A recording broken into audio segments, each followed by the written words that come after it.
चला आपण सत्यजित तुम्ही होतात का आधी? आपण 2 वेळा ह्याच्या आधी जेव्हा लेक्चर घेतलं तेव्हा तुम्ही होतात का? नो मॅम, जॉईन होत नाही. हा, आधी कॅमेरा ऑन कर. आधी तर मला हे बघायचं होतं की ह्या नावाने एक मुलगा जॉईन झालाय का मुलगी जॉईन झाली आहे. कारण बऱ्याचदा ताईचा, दादांचा किंवा बाबांचा फोन घेतो ना आपण. सो आय शुड नो की मी नक्की कोणाशी बोलतेय. बरं, ठीक आहे. आपण पहिल्यांदा भेटतो, राईट? तर तुमच्याकडे तुमचं टेक्स्टबुक असेल तर टेक्स्टबुक, वही, पेन ह्या गोष्टी जरा आपण घेऊन बसूया. आज आपण जनरल बोलूया. मी तुम्हाला आज काही शिकवणार नाही. आज तुम्हीच मला सांगणार आहात की तुम्हाला ह्या संकल्पनांबद्दल काय काय माहिती. ठीक आहे, सोपं काम करू आपण. सगळ्यात आधी तर आपण पहिला टॉपिक, पहिला मुद्दा ज्याच्यावर तुम्ही माझ्याशी बोलणार आहात तो आहे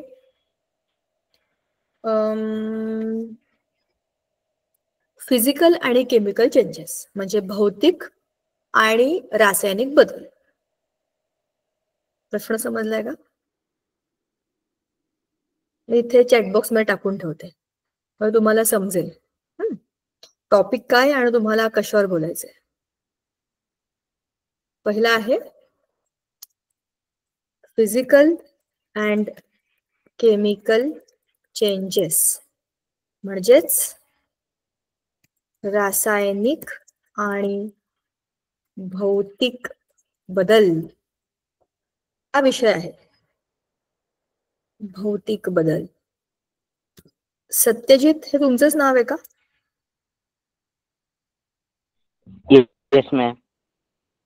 ओके, चला. भावेश पण आला आहे. भावेश 2 दिवस होता, ह्याच्या आधी आपण 2दा भेटलोय, हो ना भावेश?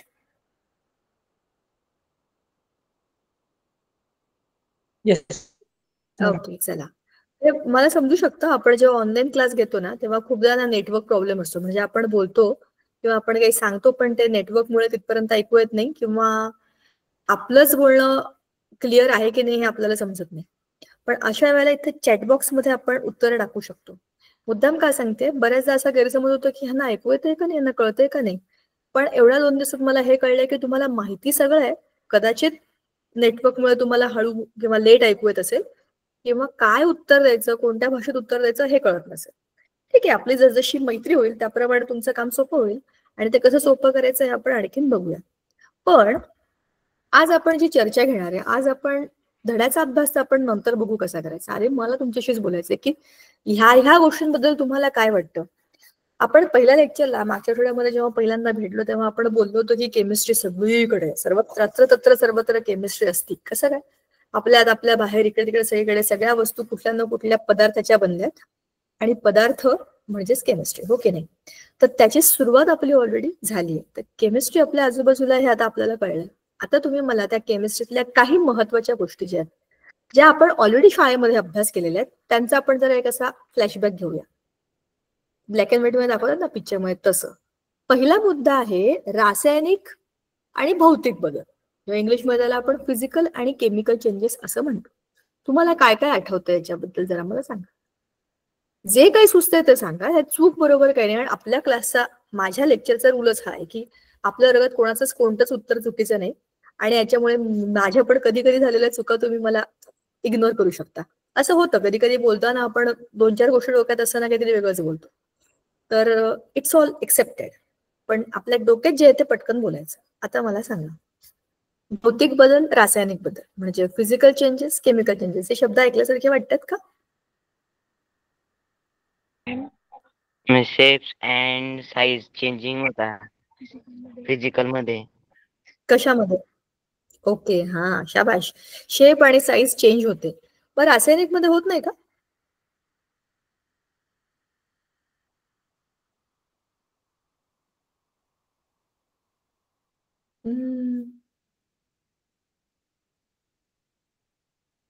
पण तुम्ही हे असं एका वाक्यात उत्तर देताय, तुम्हाला असं का वाटतंय की तुम्ही दुसरी, तिसरी, चौथीत असाल किंवा आपण एकदम असं एका वाक्यात उत्तर लिहा असं वगैरे करतो? बिंदास गप्पा मारा तुम्ही लोक माझ्याशी. सगळी मुलं, आपल्या कुठल्या पण बॅच मधले कोणतं पण लेक्चर तुम्ही कधीही उघडून बघा जे मी घेत असते, सगळी मुलं माझ्याशी गप्पा मारत असतात. त्यामुळे तुम्ही सुद्धा माझ्याशी बिंदास बोला. तुमच्या डोक्यात जे जे काही आहे ना, जे जे सुचतं ते सगळं बोला, सगळं बरोबर आहे. त्याच्यातूनच आपल्याला नवे मुद्दे मिळतील ना. तर हे त्याने सांगितलं ते बरोबर आहे की त्याच्यात शेप आणि साईज बदलते, पण कशात बदलते ते सांगितलं नाही. त्याच्यामुळे मला हा प्रश्न पडला की हा कशाबद्दल बोलला असेल, कशाबद्दल बोलला असेल नक्की तू? कुठला बदल? फिजिकल. फिजिकल. मग फिजिकल चेंज म्हणजे काय? पण शेप आणि साईज बदलते, ठीक आहे, एक गुणधर्म आहे, एक प्रॉपर्टी म्हणून आपण समजू शकतो. काय नक्की काय होतं फिजिकल चेंज मध्ये? उदाहरण देऊन सांगू शकतोस? मॅडम आईसचा पाणी वॉटर होतो, ice convert into water, correct. आईसचा ice convert into water, fantastic, and बरोबर. water आणि converts water to converts to physical change. Perfect, 100% बरोबर.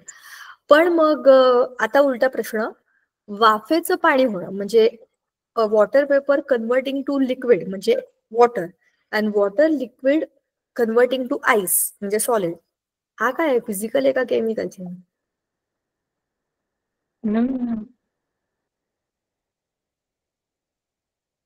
केमिकल चेंज आहे ना हा.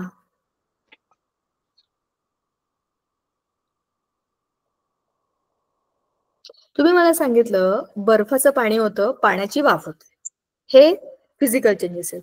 मी तुम्हाला विचारते वाफेचं पाणी होतं, पाण्याचा बर्फ होतो, हे केमिकल चेंजेस आहेत ना? हे मी तुम्हाला विचारते. हा, केमिकल. ओके, याला असं वाटतं हे केमिकल आहेत. बाकी तुम्हाला दोघांना काय वाटतंय? काही वाटतच नाही. जे काय वाटतंय ते बिंदास सांगा. एक तर या गटात, एक तर त्या गटात, काहीतरी उत्तर तर द्यावंच लागेल. Chemical ma'am. Chemical. Okay, Prathamesh तुला काय वाटतं?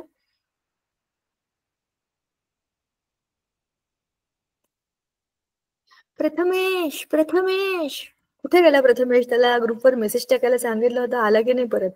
प्रथमेश बोल पटकन, बाकीचे लोक कोण येतील तेव्हा येतील, आपण आपला वेळ नको घालवायला. सांग पटकन, आपण 11वीत गेलोय. तुम्हाला असं वाटत नाही का अजून की आपण 11वीत गेलो, अजून आपण शाळेतल्याच मूड मध्ये आहात का तुम्ही लोक? मी समजू शकते, असं खूप डायजेस्ट करायला अवघड असतं. एकदम 10वी मधनं आपण जगाच्या एकदम अपेक्षाच बदलतात आपल्याकडनं. आता तू 11वीत गेलास, जसं की आपला 2-4 शिंग फुटल्यात वगैरे असंच होतं ते. समर्थ राजपूत, जरा तुमचा कॅमेरा ऑन करा आणि तुम्ही कोण आहात जरा मला कळू दे. मुलगा आहे, मुलगी आहे, कोण आहे? अदरवाईज मला कळणार नाही आणि मी त्याच नावाने बोलवत राहीन. बरं,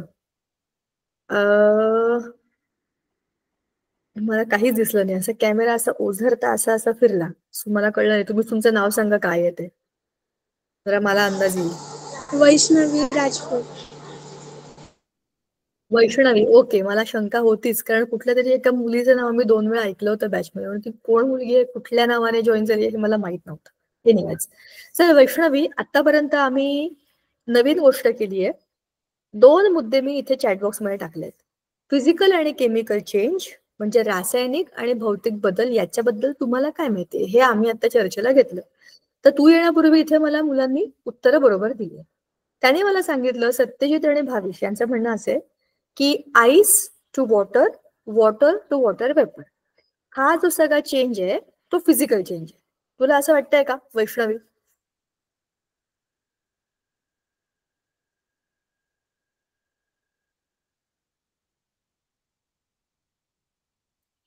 हॅलो वैष्णवी, आहेस का? Yes ma'am. हा फिजिकल चेंज आहे का?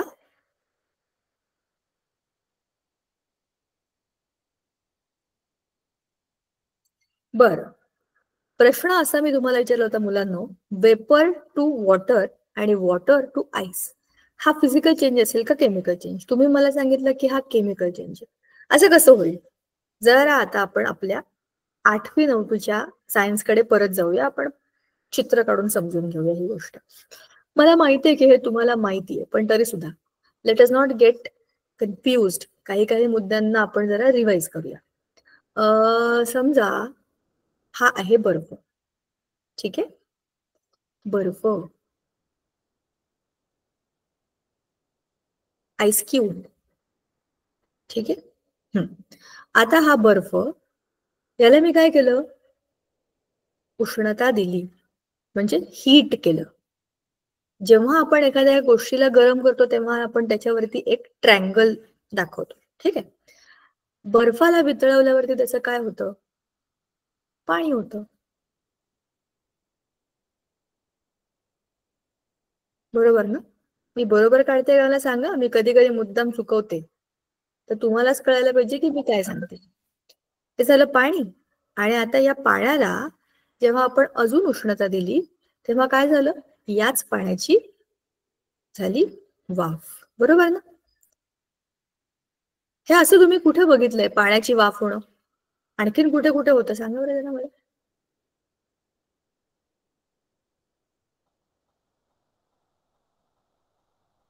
समुद्रात. फॅन्टॅस्टिक. कोणी दिलंय उत्तर? सत्यजित. सत्यजित. शाबाश. बरोबर चाललायस तू. ऍक्च्युली मी जेव्हा स्क्रीन शेअर करते ना तुम्ही लोक मला दिसत नाही म्हणून मी विचारलं. आता ही आहे सॉलिड स्टेट्स ऑफ मॅटर, ही आहे लिक्विड स्टेट ऑफ मॅटर आणि ही आहे गॅशियस स्टेट ऑफ मॅटर. आता बघा, जेव्हा एखाद्या पदार्थाला आपण उष्णता देतो तेव्हा आपण काय करतो? त्यातल्या कणांमधलं अंतर वाढवतो, म्हणजेच स्थायूतून द्रव अवस्थेत जातो. हा पूर्णपणे भौतिक बदल आहे, म्हणजे हा आहे फिजिकल चेंज. बरोबर की नाही? तुम्हीच मला सांगितलंय भौतिक. त्याला मी इंग्लिशमध्ये ब्रॅकेटमध्ये लिहिणार आहे फिजिकल. कशासाठी ते आपल्याला ऑलरेडी माहिती आहे, पण मराठीत त्याला काय म्हणतात तो शब्द लक्षात राहावा म्हणून मी मुद्दाम लिहिलेला आहे. P is for physical change. ठीक आहे. आता हा जो बदल आहे हा भौतिक बदल आहे. कारण काय झालंय? पाण्याचा जो रेणू आहे त्याचा मॉलिक्युलर फॉर्म्युला म्हणजे त्याचं रेणूसूत्र आहे H2O. हे H2O बर्फ जेव्हा होतं तेव्हा पण H2Oच होतं. त्याचं पाणी जेव्हा झालं तेव्हा पण H2Oच होतं. आणि त्याची वाफ जेव्हा झाली तेव्हा पण H2Oच होतं. म्हणजे त्याच्या रेणूसूत्रामध्ये कुठलाही बदल झाला नाही. फक्त कशात बदल झाला? त्याची एकमेकांपासूनचं अंतर वाढलं म्हणून त्याची जागा वाढली. एवढंच झालं. सॉलिड्सना म्हणजे स्थायूंना स्वतःचा आकार असतो, द्रवाला स्वतःचा आकार नसतो पण आकारमान असतं. मॅम, आणि गॅसेस बोला. लॅपटॉप मध्ये मी इकून बोलतोय तिकडे ऐकून येते. नाही, तू आता जे बोललास ते मला ऐकू आलं. मी आता जे काही शेअर केलं तुम्हाला दिसलं नाही का? मी आता थांबा. मोबाईल वरून जॉईन झालो, लॅपटॉप वरून होतो. मी इकडून माईक मध्ये बोलतोय पण तिकडे काही समजत नाही वाटतं. तुझं आत्ताच सगळं बोलणं मला ऐकू आलं. रॅदर मी आतापर्यंत हे चित्र काढलंय बहुतेक तुम्हाला दिसलं नाही. हे स्टॉप शेअरिंग झालं होतं. आता हे दिसतंय का तुम्हाला? नाही मॅम, एवढं मी पहिले हा. लॅपटॉप नाही वर मॅम. जॉईन झालो होतो. बरं. तर मी इकडून काही बोलत होतो तिकडे समजत नव्हतं. नाही, तेव्हा मला काहीच ऐकू येत नव्हतं. मला आता मध्ये मध्ये एकदम आता ऐकू आलं. थँक्यू. तू असाच मोबाईल वरूनच जॉईन हो. काय तुझा आवाज चांगला येतो, याच्यात क्लिअर आवाज येतो. आता मी तुम्हाला एक चित्र दाखवते. निळं निळं निळं तुम्हाला दिसतंय का? ते भौतिक पी वगैरे लिहिलंय ते दिसतंय का? Yes ma'am. गुड. मी हेच तुम्हाला सांगत होते मगासपासून, पण हे चित्र तुम्हाला शेअर नाही केलं होतं. तर हा आहे आपला बर्फ, सॉलिड. बर्फाचं झालं पाणी, पाण्याची झाली वाफ. म्हणजेच काय झालं? स्थायू म्हणजे सॉलिड, टू लिक्विड म्हणजेच द्रव, द्रव्य नाही, आणि लिक्विड टू गॅस, गॅस म्हणजे वायू. अशा 3 अवस्थांमध्ये आपलं पाणी, बर्फ म्हणा किंवा पाण्याची वाफ म्हणा, 3ही अवस्थांमध्ये आपण त्याला बघितलं. पण याचं रेणूसूत्र जे होतं H2O ते बदललं नाही, म्हणजे नाही.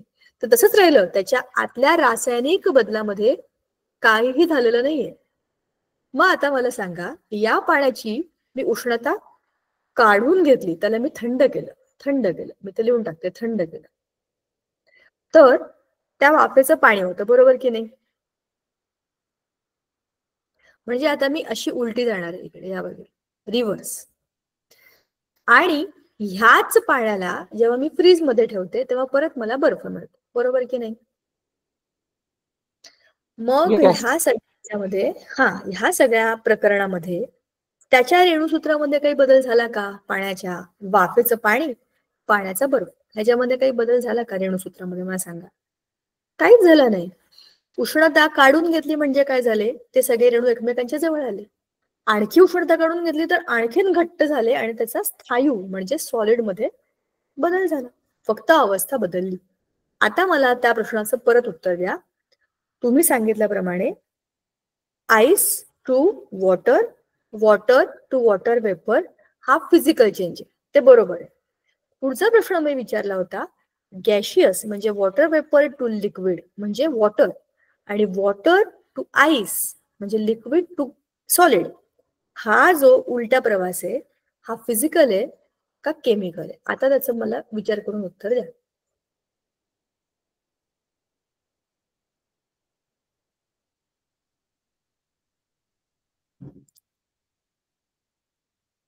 उत्तर द्या. मॅम रिपीट सांगा, आवाज नाही आला. ऐका, solid to liquid, liquid to gas असा जो चेंज होतो तो फिजिकल चेंज आहे, बरोबर? यस. मग माझा प्रश्न आहे गॅस टू लिक्विड आणि लिक्विड टू सॉलिड हा जो उलटा प्रवास आहे तो फिजिकल चेंज आहे का केमिकल चेंज आहे?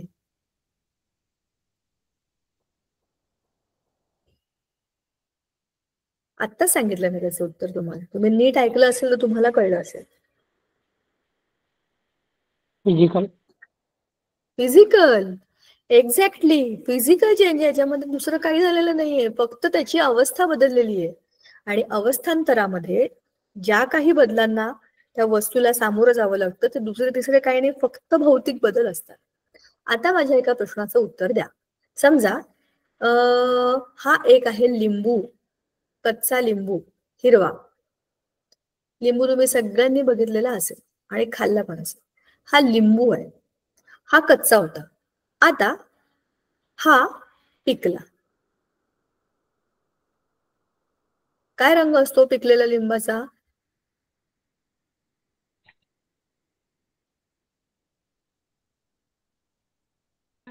पिवळा रंग. हे बघा, ज्या गोष्टीत डोकं चालवायचं नाही त्याच्यात बोला. शाबाश. हा, माईक ऑनच ठेवा तुम्ही लोक तिघच आहात, त्याच्यामुळे तुम्ही टेन्शन घेऊ नका, तुम्हालाच उत्तर द्यायचंय.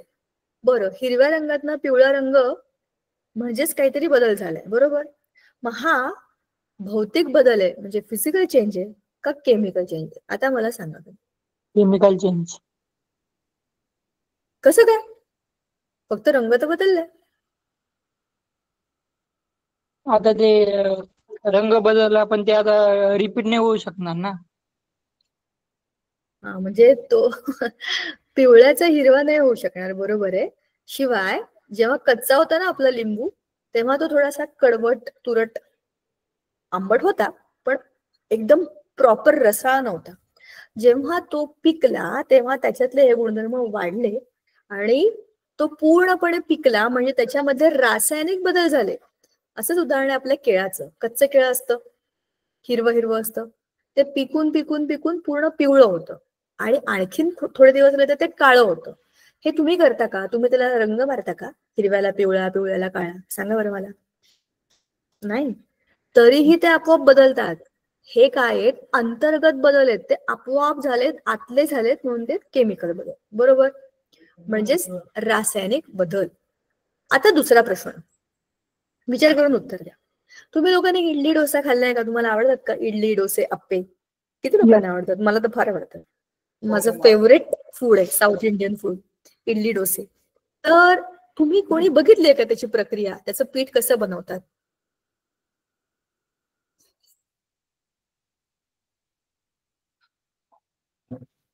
बनवलीये का? बघितलीये का कोणी? इडली बनवलीये, त्याच्या पूर्ण प्रोसिजर मध्ये कोणी होतं का? भावेश, हँडल्स केला सांग ना बिंदास. मी म्हटलं की तुम्ही 3-4 जण आहात. अनम्यूट करा आणि बोला पटपट, कारण मला तुम्ही लोक दिसत नाही जेव्हा मी स्क्रीन शेअर करते. Prathamesh, chemical change. ओके, आता तुम्ही चॅटबॉक्स मध्ये टाकते तिथे नका टाकू, डायरेक्ट सांगा मला. सांगा सांगा, माझ्या प्रश्नाचं उत्तर द्या. थांबू का मी? आपण 1:1 बोलूया, चालेल. भावेश, काय बोलायचंय का?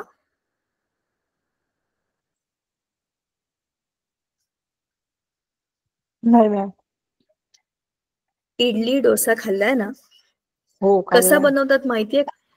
हा, कसा बनवतात अंदाज आहे? चला मी सांगते तुम्हाला. आणि ही तुम्ही थोडंसं जरा आईला इम्प्रेस करण्याकरता सांगा की आई आपण इडली करूया आणि मी मदत करतो. सगळी मुलंच मुलं आहेत का? अरे ही आहे ना काहीचं नाव वैष्णवी, हिला थोडा तरी अंदाज असेल. जनरली मुली बघतात जाता येतात किचन मध्ये काय चाललंय. एनिवेज मी सांगते तुम्हाला, खूप सोपं असतं. 3 वाट्या तांदूळ घ्यायचा आणि 1 वाट्या चण्याची नाही, उडदाची डाळ घ्यायची, भिजवून ठेवायची. त्याच्यात आज सोडा सकाळी टाकतात भिजवली ना मॅडम. हा पण तो गरज पडली तर, पण त्याच्याही आधी एक जादू घडतो. तीच जादू मी तुम्हाला सांगणार आहे आणि मग विचारणार आहे की हा कोणता बदल आहे, तुम्ही मला सांगा. बघा, आज सकाळी किंवा आत्ता आत्ता आत्ता 8 वाजलेत समजा. आता तुम्ही तुमच्या घरी, मी माझ्या घरी. 3 वाट्या तांदूळ, 1 वाटी आपली उडदाची डाळ भिजवून ठेवलं मी आता एका भांड्यामध्ये चांगलं स्वच्छ वेळा. अरे त्याने मला उत्तर दिलंय केमिकल चेंज. बरं, चांगलं धुवून भिवून ठेवलं आणि रात्रभर त्याला पाण्यामध्ये मऊ होऊ दिलं. उद्या सकाळी मी काय करेन, त्याला एकत्र बारीक करेन, मिक्सरमध्ये मस्त पेस्ट करेन आणि ठेवून देईन.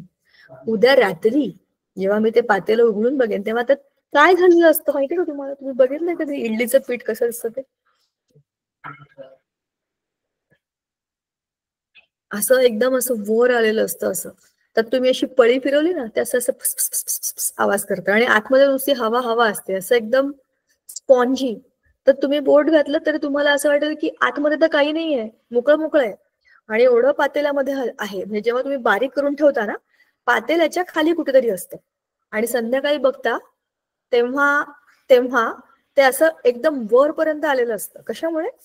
ते फुलून येतं, म्हणजेच त्याचं फर्मेंटेशन होतं. त्याला आपण प्रेमात, म्हणजे आपल्या केमिस्ट्रीच्या प्रेमळ भाषेमध्ये आपण त्याला काय म्हणतो? फर्मेंटेशन, आंबवणे. दुधाचं दही होणं हे तर तुम्हाला माहितीये कसं करतात दुधाचं दही. ह्याला तर एवढी प्रोसिजर पण लागत नाही. काय करतात दुधाचं दही करायला सांगा बरं? बघितलंय का तुम्ही कोणी?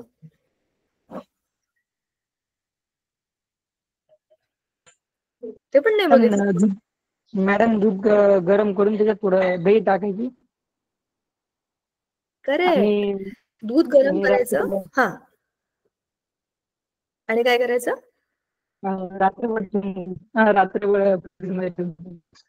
बाहेर. अगदी बरोबर सांगितलं तो. किंवा बाहेर ठेवायचं, बरोबर आहे. काय करायचं? कोमट कोमट दूध, उकळतं दूध नाही घ्यायचं, कोमट दूध, त्याच्यामध्ये थोडंसं दही, त्याला आपण विरजण म्हणतो, विरजण घालणं. त्याच्यामुळे काय होतं, ते चांगलं मिक्स केलं की त्याच्यामध्ये फर्मेंटेशन सुरू होतं, म्हणजे आंबवण्याची प्रक्रिया. हे सगळं काय आहे बघा, ही सगळी केमिस्ट्री. ह्याच्यामध्ये काय होतंय, काही चांगले सूक्ष्मजीव दह्यामध्ये असतात. त्याला आपण म्हणतो लॅक्टोकॉकस बेसिलस, दुधामधले किंवा दह्यामधले असे ते चांगले चांगले मदत करणारे असे सूक्ष्मजीव असतात. ते स्वतः आपलं दूध, म्हणजे दह्यात टाकलेलं दूध खाऊन खाऊन खाऊन त्याला आंबट करतात. तसंच आपल्या इडलीचं पीठ पण त्याच्यामधले जे काही मायक्रो ऑर्गॅनिझम्स असतात त्याला फर्मेंट करतात आणि ते स्वतःहून असं मऊ मऊ होतं, म्हणून ते इडली अशी सॉफ्ट सॉफ्ट लागते ना. त्याच्यामध्ये तुम्ही सोडा कधी घालता? जेव्हा तुम्हाला अपेक्षित तशी ती वर येत नाही. खूप साऱ्या ठिकाणी भजी भिजी बनवताना पण सोडा टाकतात. तर सोडा टाकण्याचं कारण काय? ते फुगणं.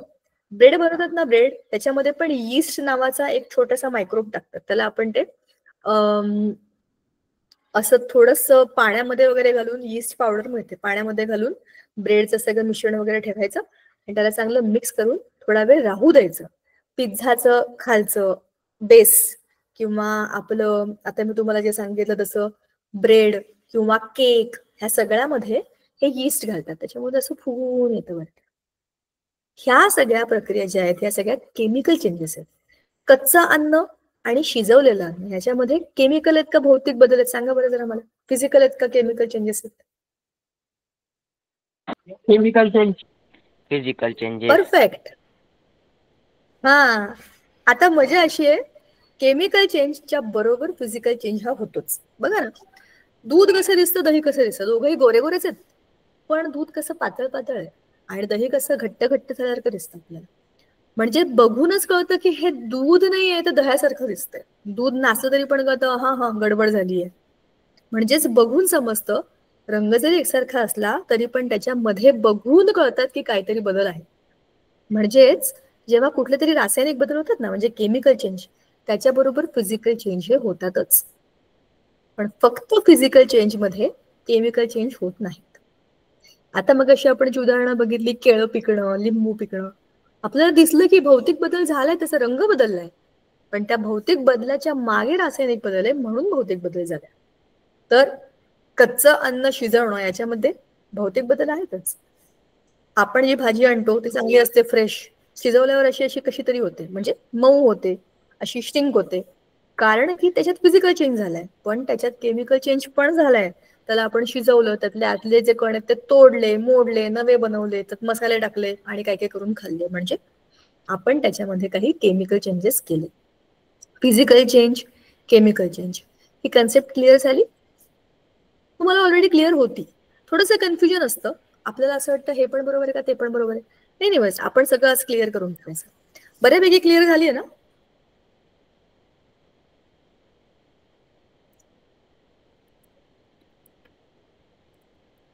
हो का नाही? यस. गुड. Yes ma'am. दुसरी कन्सेप्ट जी तुम्ही मला सांगणार आहात, ऍसिड बेस सॉल्ट. सांगा. सोपं करू आपण, ऍसिड आणि बेस, सॉल्ट पण नको, चला only acid and base. Tell me, काय तुम्हाला माहिती याच्याबद्दल?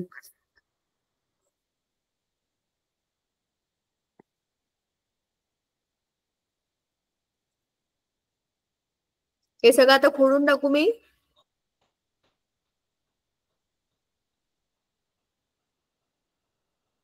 सांगा रे मला पटकन मुलांनो, 11वीच्या मुलांनो, पटपट उत्तर द्या. सांगा सांगा.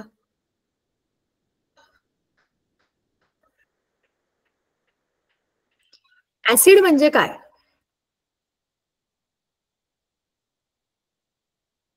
तुम्हाला ऍसिड हा शब्द पहिल्यांदा ऐकताय का तुम्ही आयुष्यात?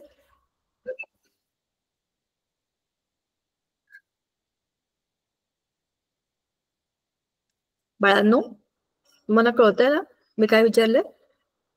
ऍसिड आणि बेस म्हणजे आम्ल आणि आम्लारी. मराठीत त्याला आपण आम्ल आणि आम्लारी म्हणतो. हे शब्द ऐकल्यासारखे वाटतात ना?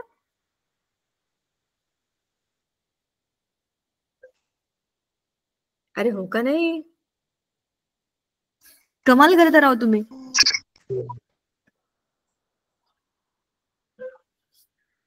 भावेश, प्रथमेश आणि वैष्णवी, जागे व्हा आणि पटपट उत्तर द्या.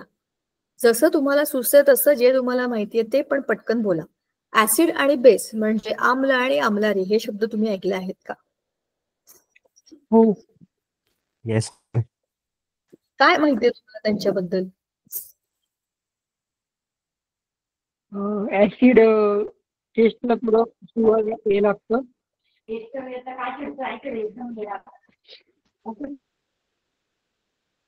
ऍसिड काय?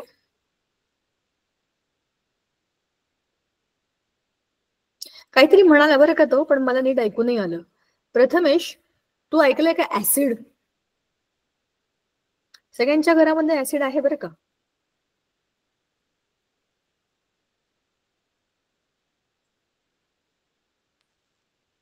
मॅम, बोला. आम्ल म्हणजे आंबट पदार्थ. करेक्ट. शाबाश, व्हेरी गुड. तुम्हाला येतं रे, तुम्ही एवढं थांबून थांबून का बोलता? तुम्ही काय स्वतःला कवी समजता?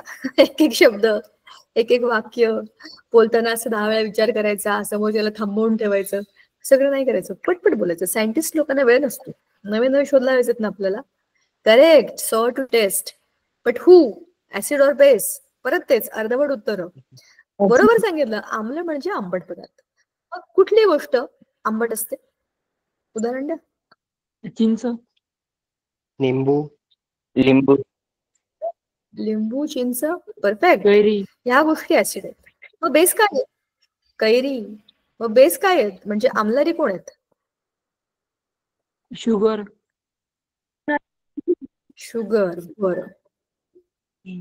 आता आपण याच्यावर डिस्कशन. गुळ. बर, चला व्हाईट स्क्रीन दाखवते तुम्हाला. वी विल डिस्कस दिस. दुसरी महत्वाची कन्सेप्ट म्हणून बघतोय बरं का आपण स्वतःला जरा आता 8वी 9वी 10वीच्या अभ्यासामध्ये टाकलंय. ऍसिड आणि बेस दोन गोष्टी आहेत. एक तर आहे ऍसिड. ऍसिड्स म्हणजे असे लोक जे जिकडे जातात तिकडे ते जाळपोळ करतात. Acidic character. आपल्या नातेवाईकांमध्ये पण असे लोक असतात जे आले की आई शपथ आले हे, असं एकदम असं जळजळ असं फिलिंग येतं, त्यांच्याकडे बघून राग येतो, बॉइलिंग होतं. का बरं? ते तसेच असतात. ऍसिड्स काय करतात, जिकडे जातात तिकडे ते रिॲक्ट करतात. म्हणजे मी स्ट्रॉंग ऍसिड्स बद्दल बोलतो, जसं की हायड्रोक्लोरिक ऍसिड, H2SO4 म्हणजे सल्फ्युरिक ऍसिड, नायट्रिक ऍसिड, हे सगळे स्ट्रॉंग ऍसिड्स आहेत. हे तुमच्या सायन्स लॅबमध्ये असतील. आणि कुठलाही आगाऊपणा करून ऍसिड बघायला जाऊ असं काही करायचं नाही. ऍसिड लांबूनच बघायचं, गरज असेल तरच बघायचं. ऍसिडच्या फ्युम्स येत असतात आणि त्या फ्युम्स नाकात गेल्या, डोळ्यात गेल्या तरीही त्रास होतो. हँडग्लोव्ज वगैरे घालून ऍसिडला ट्रीट करतात. त्याच्यामुळे आपण त्या भानगडीमध्ये तोपर्यंत पडायचे नाही जोपर्यंत आपल्याला ते सांगितलं नाही. आता ऍसिडचा अभ्यास करताना त्याचे गुणधर्म आपल्याला माहिती पाहिजे. ऍसिड्स करोजिव्ह असतात, ज्याच्यावर पडतात तिकडे ते जाळून टाकतात, त्यांची प्रॉपर्टी येते. म्हणूनच ते क्लिन्झिंग एजंट मध्ये वापरतात. म्हणजे आपले जे हार्पिक बिरपिक टॉयलेट क्लिनर आहेत ना, तो अक्षय कुमार येतो बघा टॉयलेट क्लीन करायला, त्याच्यामध्ये त्या हार्पिक मध्ये किंवा त्या सगळ्या सोल्युशन्स मध्ये ऍसिड्स असतात. ते ऍसिड्स काय करतात, जमिनीवर टाकले किंवा अशा मातीच्या किंवा खराब सरफेसवर टाकले तर ते त्याच्यावर रिॲक्ट करतात आणि पाण्याबरोबर आपण होतो तर ते सगळं स्वच्छ करून टाकतात. त्याला ब्लिचिंग म्हणतात. तर ही प्रॉपर्टी ऍसिड्स मध्ये असते. ठीक आहे. ह्याच्या एक्झॅक्टली उलटे असतात बेसिस. बेसिस म्हणजे आपले छुपे शत्रू असतात, गुपचूप पाठीत वार करणारे. असं समोरून बघून ते आपल्याला एकदम असे छान मस्त मऊ मुलायम वाटतात, पण ते गपचूप आपल्याला डॅमेज करतात. ह्याचं उदाहरण आहे सगळे साबण, all soaps, shampoos, hand washes, ज्याचा फेस होतो ते सगळे बेसिस. ज्याच्यामधनं तुम्ही सगळ्या गोष्टींची काही टेस्ट घेणार नाही, आंबट आहे का, पण अशा गोष्टी ज्या ब्लीच करतात त्या सगळ्या मोस्टली ऍसिडिक. आणि आपल्याला कळतं बेसिसची टेस्ट करण्याकरता आपण त्यांना हाताला स्पर्श करून त्याचा फेस येतोय का, मऊ लागतात का, गुळगुळीत आहेत का, हे बघू शकतो. ऍसिड्सच्या बाबतीत असा शहाणपणा करायला जायचं नाही. हातात घेऊन बघतो ऍसिड आहे का, कशाला, हात राहतील का, असं काही प्रकार करायचा नाही. बेसिस सुद्धा खूप स्ट्रॉंग बेसिस आपल्या हाताला वाटतं मऊ मऊ आहे, पण ते सगळे स्किन आपली डिझॉल्व्ह करून टाकतात. आता तुमच्या कॉलेजच्या लॅबमध्ये NaOH चं लिक्विड असेल, NaOH च्या अशा पांढऱ्या पांढऱ्या साबुदाण्याच्या गोळ्या असतात, अर्ध्या अर्ध्या कापलेल्या. आपल्याला असं वाटतं अरे वा किती छान आहे, हातात घेऊन बघू. हातात घेऊन बघाल तर बोटाला गरम गरम लागेल आणि तुमची सगळी स्किन डिझॉल्व्ह करून टाकेल ती एवढीशी पॅलेट.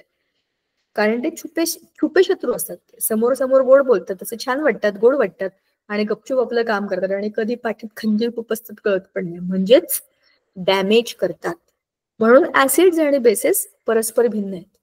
ऍसिड्स आंबट असतात. ऍसिड्सची आणि बेसिसची लिटमस टेस्ट सांगू शकता का तुम्ही मला? लिटमस टेस्ट किती प्रकारचे लिटमस असतात? रेड आणि ब्लू.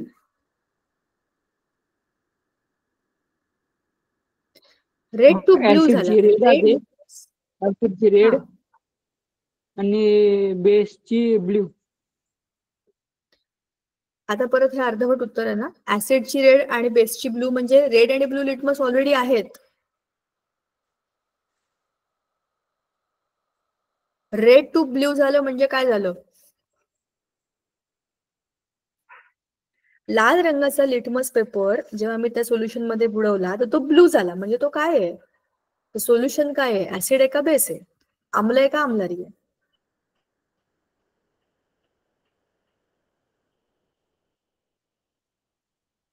ही सांगते. लक्षात ठेवायचा सोपा पर्याय, blue is for base. Red to blue झालं ना, मग काय? बेस आहे. आणि दुसरं लक्षात ठेवण्याचं एक अल्टरनेटिव्ह सांगते. ऍसिड्स असतात डेंजरस आणि red is the colour of danger. मग ब्ल्यू टू रेड झाला म्हणजे काय झालं? ऍसिड झालं. ऍसिड म्हणजे रेड, असं लक्षात ठेवू शकता. याच्यावरती एक pH ची पूर्णच्या पूर्ण पट्टी असते 0 to 14 ची. तुम्हाला माहिती आहे का हे? अशी एक लांब पट्टी असते. असं इथे 0 असतो, एक्स्ट्रीमली ऍसिडिक, आणि इथे बेस, एक्स्ट्रीमली बेसिक 14. ह्याला pH रेंज म्हणतात आणि 7 इज न्यूट्रल. हे सगळं कुठेतरी ऐकल्यासारखं वाटतंय का आयुष्यात तुम्हाला? हो. ठीक आहे. गुड. म्हणजे हे आता तुम्ही अभ्यास केलेला आहे आधी, आपण ते फक्त जस्ट कन्सेप्ट म्हणून रिवाइज करतो. ठीक आहे. ऍसिड बेसिस मध्ये न्यूट्रल असतं आपलं पाणी. या बाजूला सगळे स्ट्रॉंग ऍसिड्स, या बाजूला सगळे स्ट्रॉंग बेसिस. ठीक आहे, इथपर्यंत ओके. चला आता पुढची कन्सेप्ट. मी तुम्हाला पुढचा प्रश्न विचारणार आहे, त्याचं उत्तर तुम्ही मला द्यायचं, आणि ते आहे ऍटम. चला सांगा आता मला ऍटम बद्दल तुम्हाला काय काय माहिती आहे. आणि Atom is the smallest element, can be indivisible. Okay, atom is the smallest particle of any element. बरं, पुढे. आणि ब्रेक करू शकत नाही ऍटम. करेक्ट. इनडिव्हिजिबल, इनविजिबल. इनडिव्हिजिबल तोडू नाही शकत, इनविजिबल बघू नाही शकत. आपल्याला दिसत का इथे ऍटम फिरतात? नाही, पण आहेत, पण दिसत नाहीत कारण ते खूप छोटे आहेत. इनडिव्हिजिबल, त्याला तुम्ही आणखीन तोडू नाही शकत. आणि इनविजिबल म्हणजे बघू पण नाही शकत. बरोबर, शाबाश, व्हेरी गुड भावेश. बाकीचे झोपे गेलेले पटपट सांगा. वैष्णवी, तुला रेंज नाही का ग? नसेल तर तू चॅटबॉक्स मध्ये मला उत्तर देऊ शकतेस. प्रथमेश, अजून काहीतरी बाकीचे मुद्दे पण सांगा. आता ऍटमचं स्ट्रक्चर बघतोय आपण.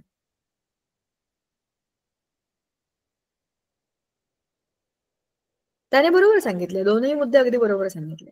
उरलेले सांगा पटापट.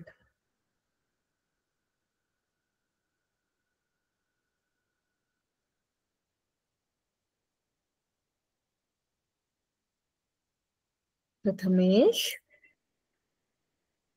वैष्णवी, प्रश्न कळलाय का? प्रश्न आहे ऍटम.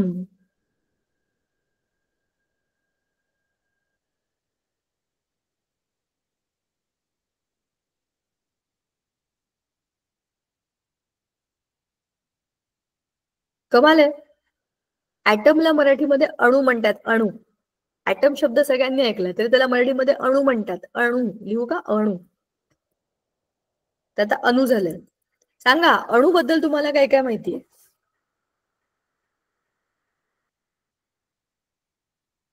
झालं एवढंच? सगळ्यात छोटे कोण असतात, दिसत नाही, आणखीन बारीक तोडू शकत नाही, एवढंच माहितीये तुम्हाला त्याच्याबद्दल? 10वी पर्यंत तुम्ही कितीतरी गोष्टी केल्यात, अणूबद्दलच्या चर्चा केल्यात अनेक. काय काय आठवते सांगा.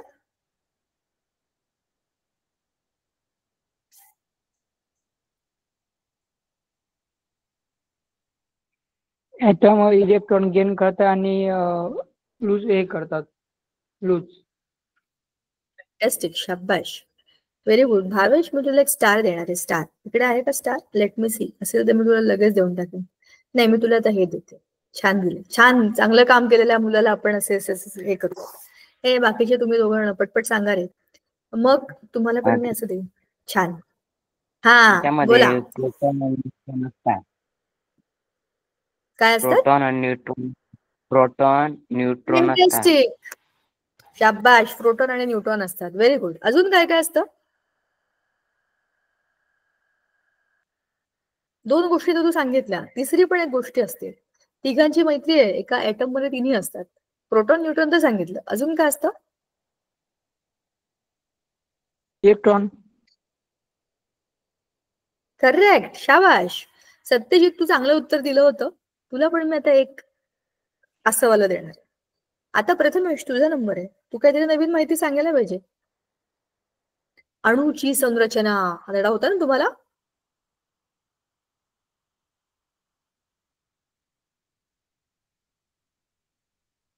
प्रथमेश, तुला ऐकू येतंय ना? काय माहिती. चला, आपण जर आता ऍटमची रचना काढायला गेलो, तुम्ही दोघं मला सांगा. आता मी काय करते, चित्र काढते. कसलं? ऍटमचं. ऍटमचं चित्र काढायचं असेल तर मला आधी काय काढावं लागेल सांगा बरं जरा मला.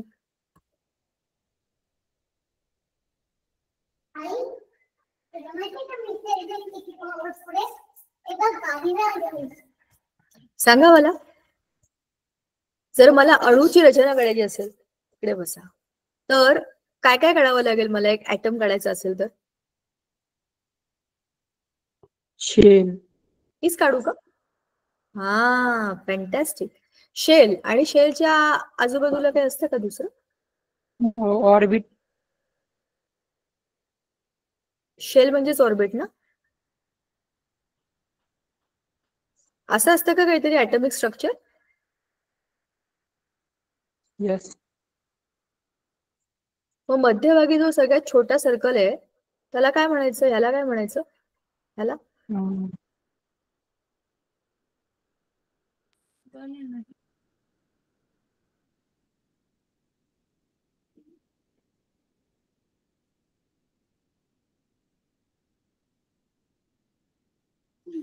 न्यूक्लियस म्हणायचं का? हो. थँक्यू. मग जे आजूबाजूला मी हे असे मरून कलरचे व्हर्टिकल रॉड्स काढते, हे कोण आहेत सगळे? Extra nuclear region. इलेक्ट्रॉन्स. काय काय काय काय? इलेक्ट्रॉन. फॅन्टॅस्टिक. आता तुम्ही मला ऑलरेडी उत्तर दिलेलं आहे, तर आपण त्याचं नाव लिहून टाकूया. हा आहे इलेक्ट्रॉन. इलेक्ट्रॉनवर चार्ज असतो का रे? यस. पॉझिटिव्ह असतात इलेक्ट्रॉन, बरोबर की नाही?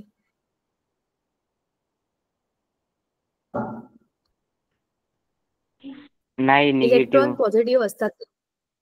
शाबाश. तुझं नाव सांग, कोण बोलतंय negative? Satyajit. S for Satyajit. हा, आपण तुला स्टार देऊया. चला, आता इलेक्ट्रॉन्स आहेत आणि ते कशामध्ये बसलेले सांगा. या गोल गोल रिंगचं नाव काय असतं? ऑर्बिट. करेक्ट. ऑर्बिट्स किंवा शेल. करेक्ट आहे. त्याला मराठीमध्ये कक्षा म्हणतात, बरोबर ना? हे आपल्याला सगळेच इंग्लिश शब्द माहित नसतील. मराठी मीडियमच्या मुलांना तुम्ही मला सांगा, तुम्हाला माहित नाहीये किंवा ह्याला हे म्हणतात, मराठीत तर सांगू शकता. आता मध्यभागी हे आहे न्यूक्लियस, त्याला मराठीमध्ये केंद्रक म्हणतात, बरोबर की नाही? काय माहिती, मराठी मीडियम मध्ये जागेत का माहित नाही मला. हे आहे न्यूक्लियस म्हणजेच केंद्रक. न्यूक्लियसच्या मध्ये कोण असतं रे?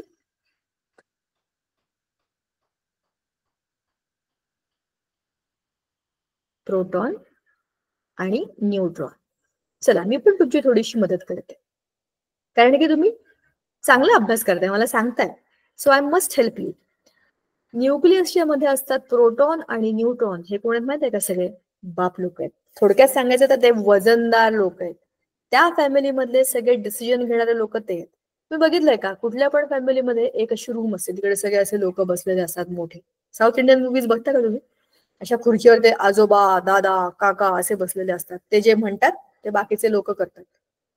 हे जे आहेत ना मध्यभागी बसलेले, ते आहेत. ते सगळ्यांना कंट्रोल करतात, कारण त्यांना वजन आहे. प्रोटॉनला वजन आहे 1 युनिट आणि न्यूट्रॉनला वजन आहे 1 युनिट. दोघांचेही 1-1 युनिट एवढं वजन आहे. म्हणजे एका प्रोटॉनचं वजन 1 युनिट आणि एका न्यूट्रॉनचं वजन 1 युनिट. म्हणजे विचार करा, जितके प्रोटॉन आणि जितके न्यूट्रॉन असतील ते त्यांचं एकत्र वजन असेल, ते त्या ऍटमचं वजन असेल. त्याला आपण काय म्हणतो? Atomic mass number. म्हणजे मराठीत अणु वस्तू मानांक, ऍटॉमिक मास नंबर. हे कोणाचा नंबर आहे? न्यूक्लियॉनचा नंबर. केंद्रकाच्या मध्ये असलेल्या प्रोटॉन आणि न्यूट्रॉनचं एकत्र वजन, जे काय ऍटॉमिक मास नंबर. पण आता त्या अणूमध्ये नंबर ऑफ इलेक्ट्रॉन्स, आता ही एक मस्त गोष्ट आहे. Number of electrons is equal to number of protons. हे तुम्हाला माहिती आहे का?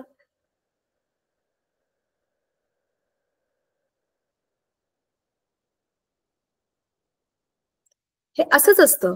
म्हणूनच कुठला पण ऍटम हा इलेक्ट्रिकली न्यूट्रल असतो. न्यूट्रल, त्याला काय पॉझिटिव्ह किंवा निगेटिव्ह चार्ज नाहीये. तो न्यूट्रल आहे. तो ऍटम आहे, तो तसाच फिरतोय, कारण त्याच्यावर कुठला चार्ज नाहीये. म्हणजेच जेवढे इलेक्ट्रॉन आहेत बाहेर फिरणारे, तेवढेच प्रोटॉन आहेत आतमध्ये बसलेले. जेवढे आत पॉझिटिव्ह आहेत तेवढेच बाहेर इलेक्ट्रॉन निगेटिव्ह आहेत. पॉझिटिव्ह निगेटिव्हचा बॅलन्स होतो आणि ऍटम हा इलेक्ट्रिकली न्यूट्रल राहतो. ठीक आहे. म्हणजेच आपण काय म्हणतोय, आता आपण त्या अणूच्या रचनेमध्ये, we are now looking at the structure of atom, बरोबर? न्यूक्लियस मध्ये प्रोटॉन न्यूट्रॉन आहेत, त्याचं वजन आहे, त्या वजनाला एकत्र केलं की तुम्हाला मिळतं ॲटॉमिक मास नंबर. आणि जेव्हा तुम्ही त्या ओव्हरऑल ॲटमला बघता तर इलेक्ट्रॉनचा नंबर इज इक्वल टू प्रोटॉनचा. That is called as atomic number. This is your atomic number, the basic fundamental property of any element. आता माझ्या एका प्रश्नाचं उत्तर द्या तुम्ही. तुम्ही 10वीत असताना एक लेसन शिकलाय, पिरियॉडिक टेबल, बरोबर? Modern periodic table. Modern periodic table मध्ये ॲटॉमिक मास नंबर धरलाय का ॲटॉमिक नंबर धरलाय?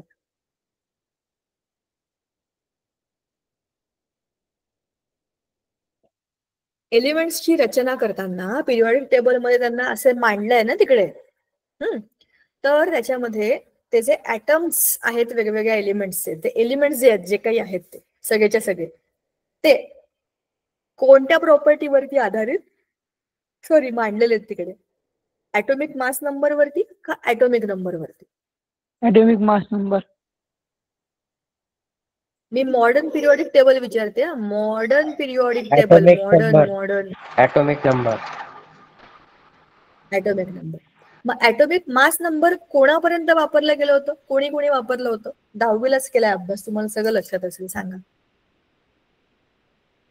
3 लोकांचा अभ्यास आहे त्याच्यामध्ये. 3 मॉडेल्स होते ना.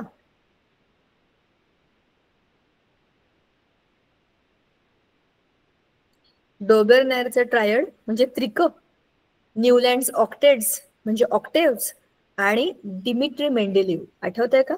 मेंडेलिव्हज पिरियॉडिक टेबल. या 3ही लोकांनी ॲटॉमिक मास नंबरचा विचार करून त्या एलिमेंट्सना त्याच्या चढत्या क्रमामध्ये ascending order of their atomic mass number असं मांडलं होतं.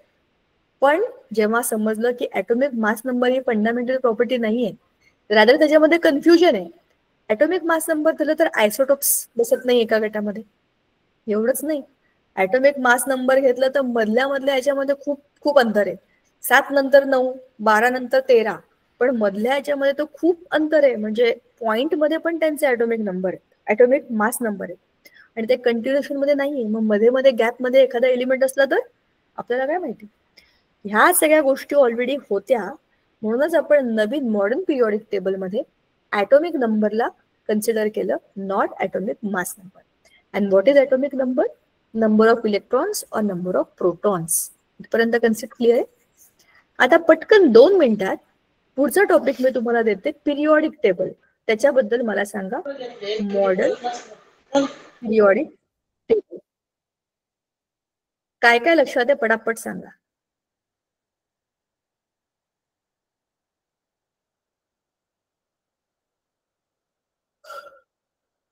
काय काय असतं त्याच्यामध्ये? किती ब्लॉक आहेत? चला, सोपा प्रश्न. किती ब्लॉक आहेत?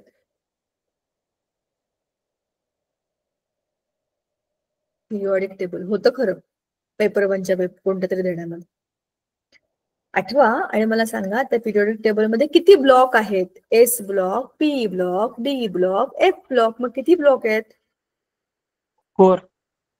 118. करेक्ट.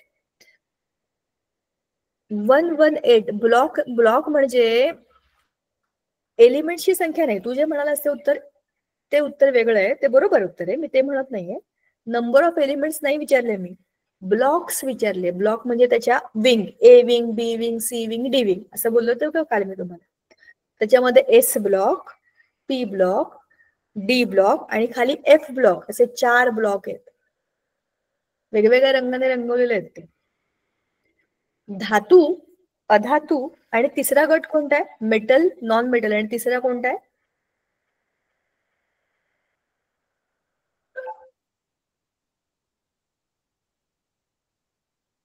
मेटल. काहीतरी भयंकरच. मेटलॉइड. बरोबर. धातू सदृश. एकदम उजवीकडे सगळ्यात शेवटचा व्हर्टिकल कॉलम कोणता आहे? म्हणजे लास्ट ग्रुप कोणता आहे? गण. गण.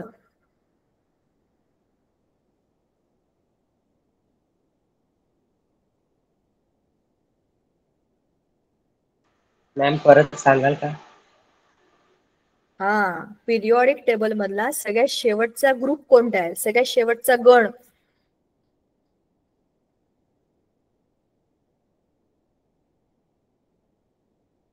आठवतोय का?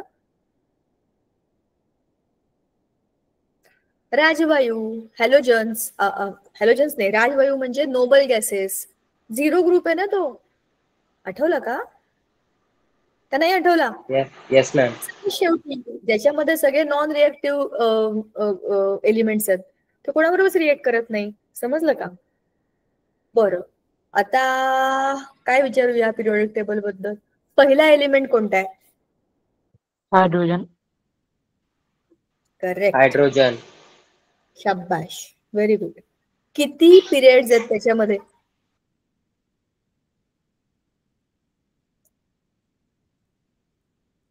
म्हणजे आवर्त किती आहेत? आवर्त.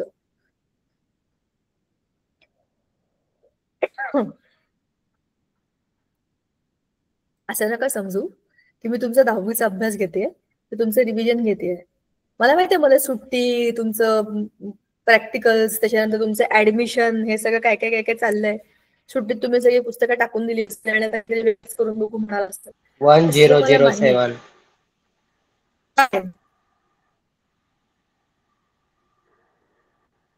मॅम काय हे 1007 काय?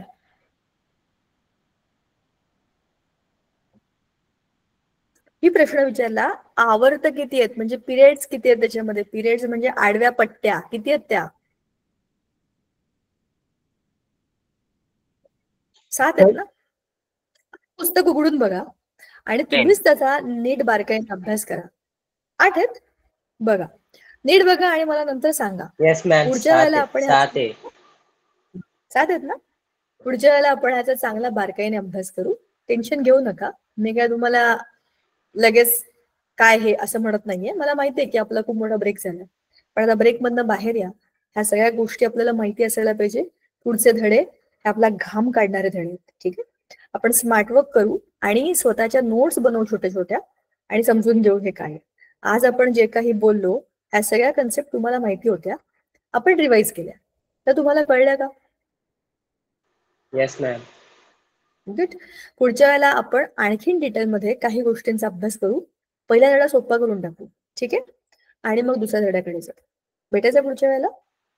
Yes ma'am. चलो बाय. थँक्यू प्रेमा मॅम. बाय मुलांनो.